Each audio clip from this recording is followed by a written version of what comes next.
Hello and welcome to the NCWLIFE Evening News on this Wednesday, March 18th. I'm Grant Olson. Here are some of the stories we have coming up for you tonight. The Wenatchee Valley Fire Department has a new ladder truck in its fleet. New state laws going into effect July 1st may affect the owners of accessory dwelling units in the unincorporated parts of Chelan County. Our temperatures will remain in the 60s through the week with an increase in shower activity, especially on Friday. Your full local weather forecast is straight ahead.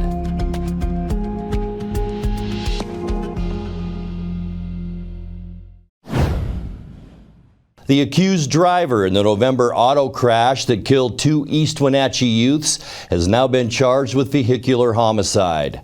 Earlier this month, Chelan County prosecutors leveled 2 counts against Jared Jeffrey Smith of Wenatchee, who was 18 years old when he allegedly spun out and crashed an Audi sedan at high speed near the Easy Street roundabout on November 21st. The collision with an oncoming GMC Sierra pickup killed 12-year-old front seat passenger Bentley Knight. A 14-year-old rear passenger, Eric Figueroa, died after several days in hospital care at Harborview Medical Center. Both were students at Eastmont Junior High. Smith suffered a head injury and was hospitalized until early December. Prosecutors charged him March 5th. He's due to make his first appearance in Chelan County Superior Court 1 week from now. We've reported on the weekend death of Kasey Jo Emery of Chelan, who died Saturday after the SUV she was a passenger in struck the rear of an ambulance on Highway 97A. As of today, the GoFundMe to assist Kasey's family has grown to over $23,000. Our news director, Rick Boone, spoke with Ballard Ambulance directors Sean Ballard and Mike Battis about the effect this tragedy had on their emergency team. Yes, this week we've been following the fatal crash involving Kasey Emery, the 24-year-old Chelan woman who was killed in a vehicle crash. The vehicle ran in back of an ambulance. We earlier talked to her family on the air and in Wenatchee World newspaper this week. Well, that ambulance company that was involved in the wreck is now speaking to us as well. Here's their side of this story from their perspective in their own words. Well, it's tragic, to start with. Somebody lost their life. And, and on the other side of it, it's hard on our guys, because they were responding out to help somebody. And then, all of a sudden, they turn into victims and then right back around in less than 60 seconds and they end up being rescuers. So it's, it's something, we respond to calls like this all the time, but most of the time it never involves something like this where we actually become part of the accident or, part of the scene. What can you all say about being part of this scene, like what led up to it and how it happened and then what happened after? So we got a 911 call just north of Aniat for a psychiatric emergency. The crew was responding to that. It was about 9:30, 10 o'clock at night. They were responding in an emergent mode, so they had their emergency lights activated, sirens as needed. As they were traveling northbound, they were going about 65 miles per hour, so just a little bit over the posted speed limit. There was a little bit of wind that the drivers recorded, so they didn't feel like they wanted to push it too hard. As you can see, the apparatus that we drive are pretty big, so they're a little bit cumbersome, and they just were being extra cautious, trying to make sure that they arrive safely. One of the things we always preach is, you got to arrive to the scene safely to help somebody. You can't become a victim on the way there. And that's why we spend so much time with drivers training and things like that to make sure that our crews are able to be there in an appropriate manner and to help to solve the crisis that's unfolding in front of them.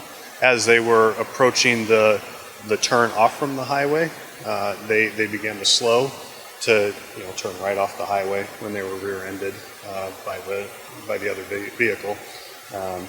They got hit pretty hard. We've got dash cam in the vehicle. We've got a very sophisticated recording system that's in there that measures like G-forces and things like that. The accident was measured at over 5 Gs when they were rear-ended. This rig the rig that they were in was about a 14,000 pound vehicle, and it actually picked it up in the back end of it up in the air and spun it a complete 180 degrees. Were the lights on the ambulance? Oh yeah. So they were fully lit, and these new vehicles have light packaging on that you can just see for miles, and so and the lights not only on the front and the side, but you can really visible from the rear end. So multiple lights going flashing back and forth. And I'd say even in addition to that, like most of the new first out apparatus that we have, we spend the extra time and money to put reflective striping on the back. There's chevrons there too, so they're very, very visible, almost to the point of being, they catch your eye for sure. When I approached the accident, as a secondary unit, as a supervisor coming in, I mean, I could see where the incident was for miles. Yeah. Both of us responded out to the incident, and we're there for hours, along with the crew and stuff like that. And again, you could see. I mean, I was miles down the road, and you could see the emergency lights easily. So what happens next in this? Is it an investigation in your company? What happens next? So our crew, we've reviewed the tapes, and they did a flawless job of driving, just exactly within the parameters we have. They we're going the correct speed. There's nothing that we see that they did anything wrong. Now it's just an investigation with the State Patrol, and on their side of, what happened with the other vehicle.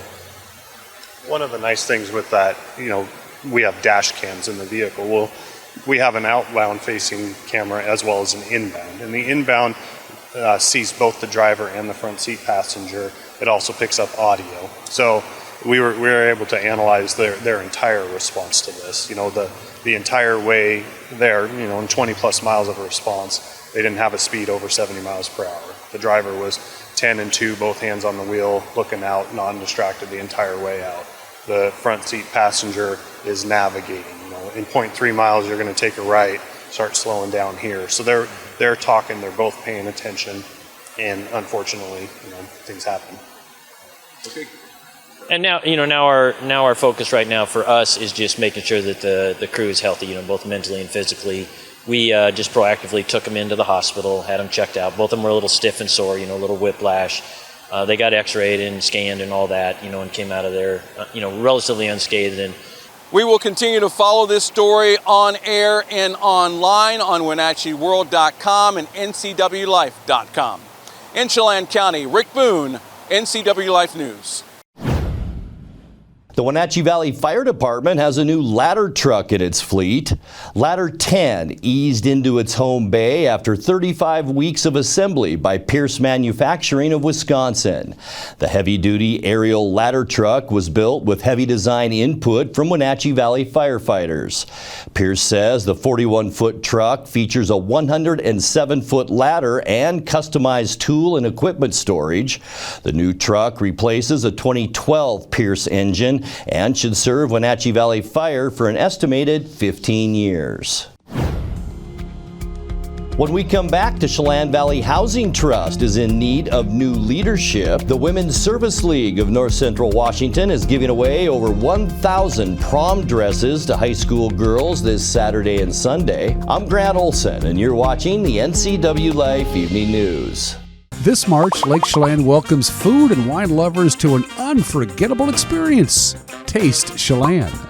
Chelan Valley's top wineries and restaurants create the perfect pairing of fine wines and culinary delights. With 4 weekends to explore, every visit offers something fresh and exciting. From your first sip to the last bite, every moment is a delicious adventure. But don't wait, tickets are selling fast. Visit tastechelan.com today. Lake National RV Show is happening now at the Grant County Fairgrounds through Sunday, March 22nd. Countless manufacturers and unbeatable deals. Shop a huge selection of all the best brands of travel trailers, fifth wheels, toy haulers, and motorhomes. Shop Grand Design, Flagstaff, Gulfstream, and much more. All with massive manufacturer discounts, free admission, and you could win a new RV. Don't miss the National RV Show at the Grant County Fairgrounds. Schedule a VIP tour to save $1,000 at nationalrvshowmoseslake.com. The Chelan Valley Housing Trust is in need of new leadership. The affordable housing nonprofit announced yesterday that Executive Director Scott Myers has resigned from his position to accept a job elsewhere.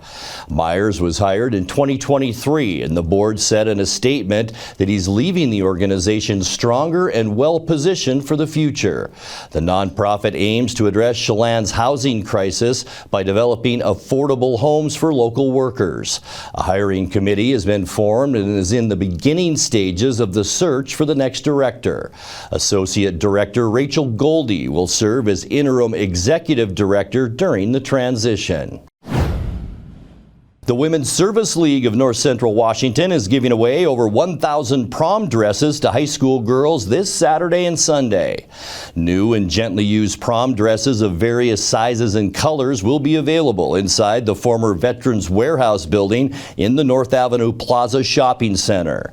Seamstresses will be on site to assist with minor adjustments to hems and straps.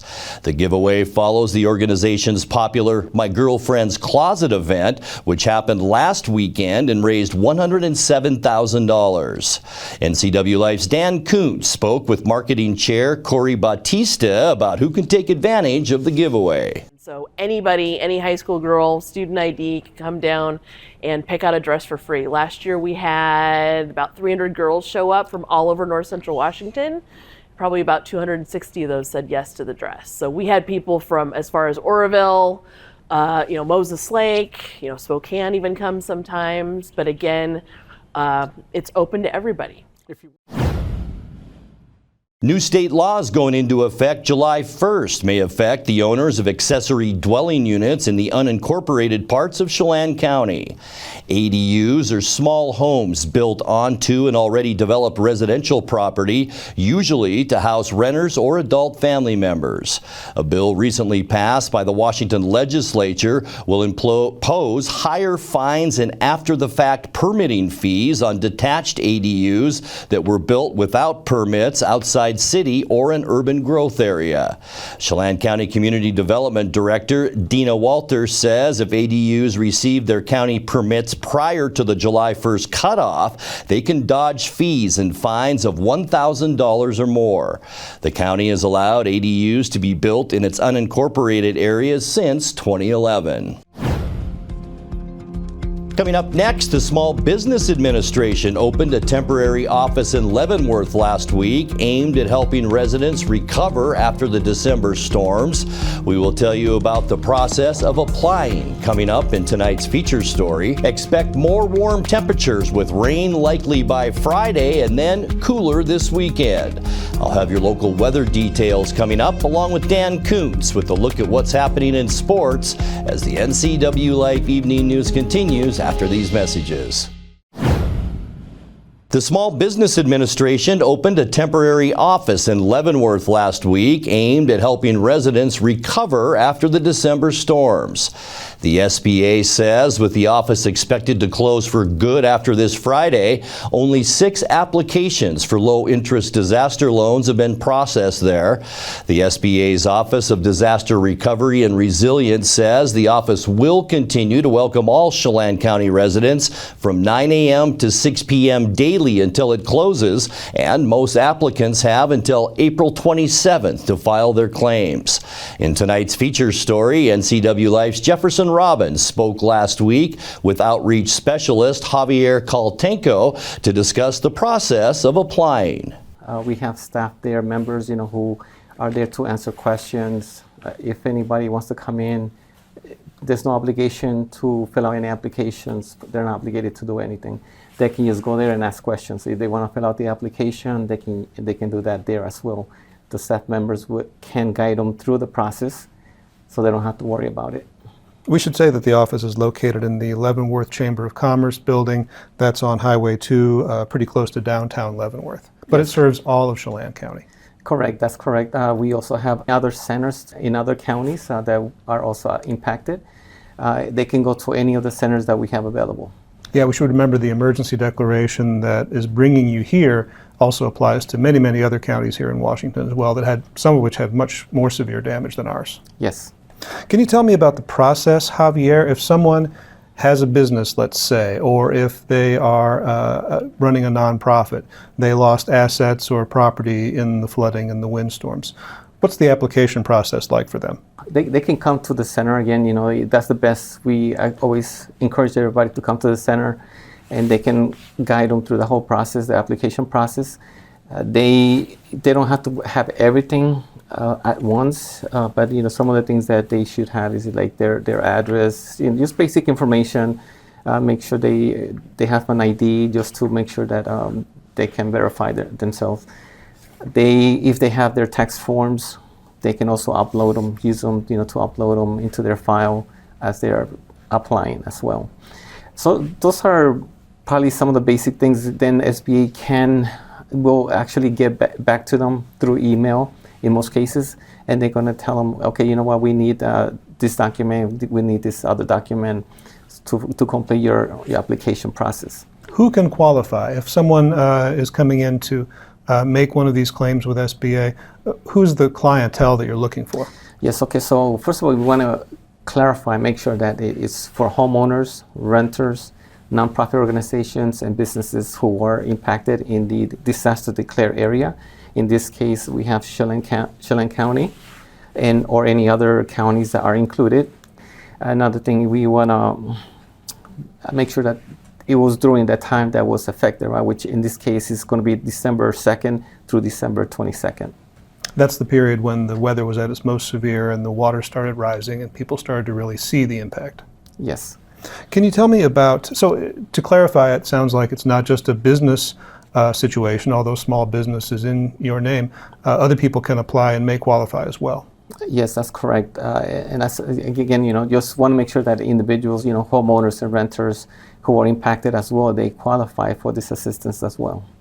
How long does it take, Javier, from an application to the applicant getting word as to whether they've been approved for a loan?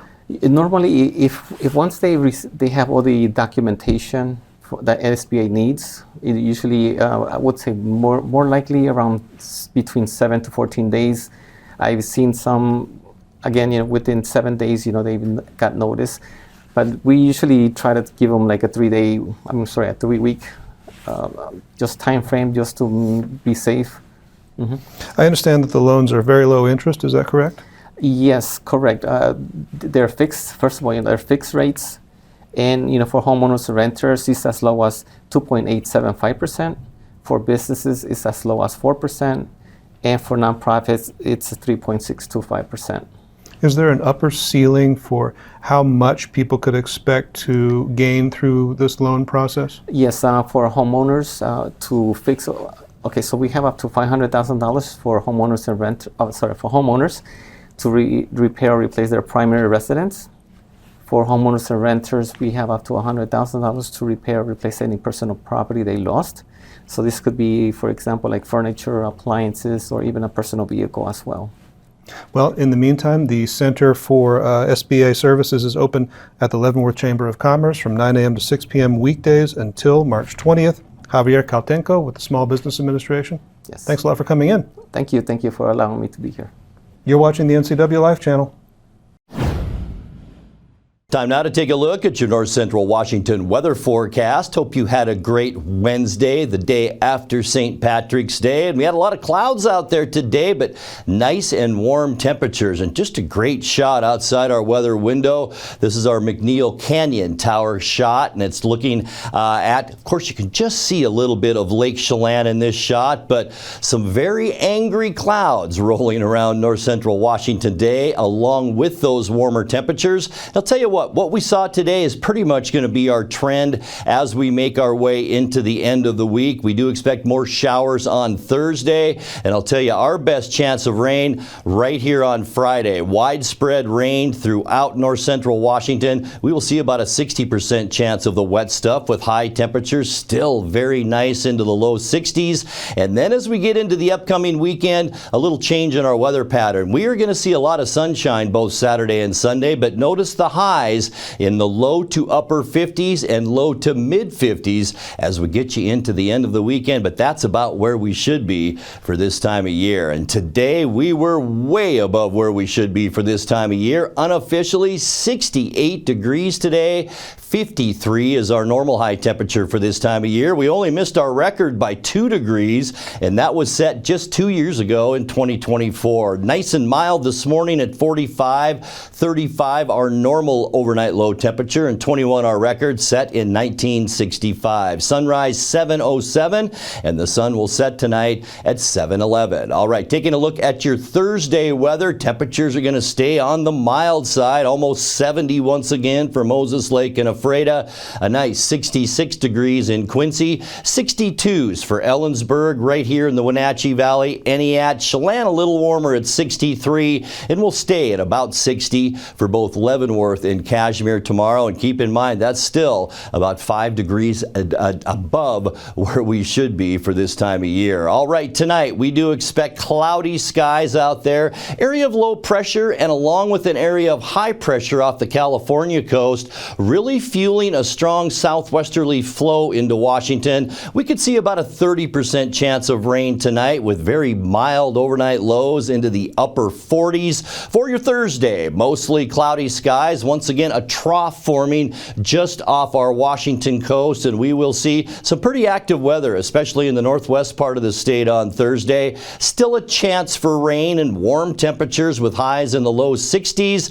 And then for our first day of spring on Friday, wow, cloudy skies, a 60% chance of rain, some heavier rain along the Cascades on Friday. The wow part, spring-like weather, low 60s for high temperatures once again Friday afternoon. And then as we get into Saturday, we get more into a westerly flow, which will cool us off a little bit. We're going to see a lot of sunshine, though, on Saturday. High temperatures back to where they should be for this time of year, low to mid 50s to kick off our weekend. And then as we end our weekend on Sunday, just a nice day. High clouds out there, really not much weather to speak of on Sunday. High temperatures right where they should be into those mid 50s. That trend will continue as we kick off our next work week on Monday as well, as we expect partly cloudy skies. There will be an area of low pressure, though, developing off the coast, and it's a good size one, which will affect us later in the week next week. But until then, Monday's high temperatures in the mid 50s, and then as we get into Tuesday, that area of low pressure will move just far enough north. Well, it will bring some clouds and some showers our way. We will see cloudy skies on Tuesday, a 60% chance that we'll see very light rain shower activity on Tuesday.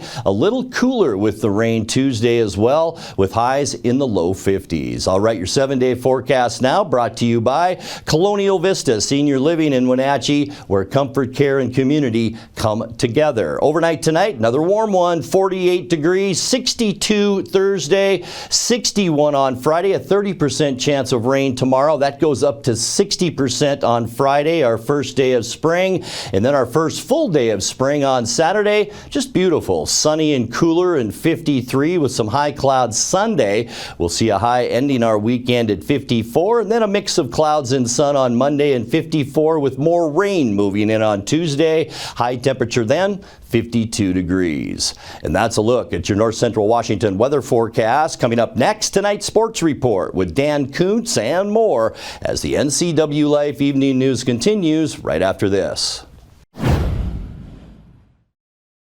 Happy Wednesday, sports fans. Nikita Kucherov had 3 goals. That's a hat trick. Also contributed a couple of assists. Unfortunately, he plays for the Tampa Bay Lightning, who easily dispatched the Kraken last night. The final was 6-2 at Climate Pledge Arena. Bobby McMahon and Jared McCann, no relation, they scored for the Kraken. The Kraken are now tied with the Kings, 71 points apiece for the final playoff spot out of the West.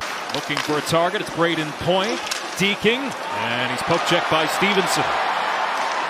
Jared McCann checked hard along the wall. Gage Gonsalves creates the turnover. Point in front. They score! Gonsalves off the give and go. And the Lightning have a 1-0 lead. The team, Saskatchewan, Canada.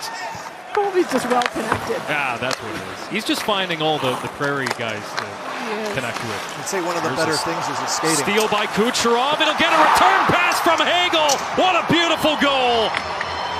Nikita Kucherov buries it. He and Hagel link up to make it 2-0 Tampa Bay. For us, our structure, but for us, it's 4 lines. It's 3 D pairs that have to play well. Here comes Tampa Bay again. and it's Kucherov again. This time from Cirelli. 2 goals for Nikita Kucherov and a 3-spot for Tampa Bay. Seattle caught on a line change, right? They get the puck up the far side of the ice. McMahon with the answer. And the spark that Seattle needed comes in the way of Bobby McMahon to get the Kraken on the board. He knows his role is massively important. Look at him turn away from Kucherov off the draw. And this time it's McMahon coming in with the pressure. This is a great effort by Beniers. We talked at the top of the show about this shot that McMahon has. Heads up, and look at that. He goes top shelf that he brings. It's great. It also takes a lot of energy. And for them not ending up with the win after all of that. One shot on goal, and the power play expires, and McCann drives in and scores. Tied with the LA Kings, they're 1 point up on San Jose, who lost to Edmonton, so an opportunity to gain some separation here for the Kraken. For the final wild card spot, a steal by Hagel on Beniers, centering pass for Kucherov. They score! Anthony Cirelli. And now Hagel down the middle with Kucherov on the flank. Long pass, Gonzalez back across. They score! Another beauty! And another point for Kucherov.